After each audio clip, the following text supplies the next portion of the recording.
Dwayne inspired us all, and Dickie, so you had to keep up with them. I think that's one of the reasons everybody got good, you know. Dwayne Allman. That was the thing about what was so cool about Jacksonville in those days, is because you had those guys running around. You had Dickie and Barry Oakley in a band called The Second Coming. You had Dwayne and Greg in the Hourglass and the Almond Joys. You had, you know, Skinner was there, you know, and I played in some bands around town. We all just kind of like was there.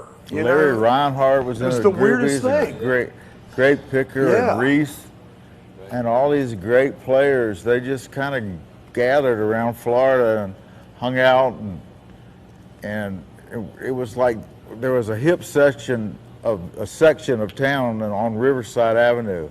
It's where everybody lived in these big giant old houses with 30 rooms in them, you know, and everybody'd party there and go there for the weekend and not go to sleep and stuff, and it all came out of that, you know. It's pretty cool. It was really cool, because I used to tell everybody I thought that we were cooler.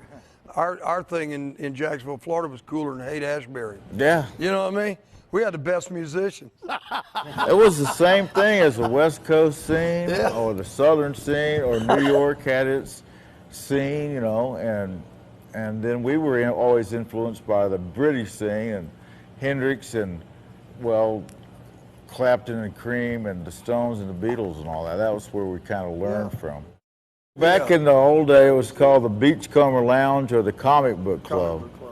The guy's name was Bob McLean, and yeah, he ran. He told them to call it The Second Coming, and they were a great band back then, man. It was cool. I tell you, he was one of the coolest club owners to work for you've ever seen.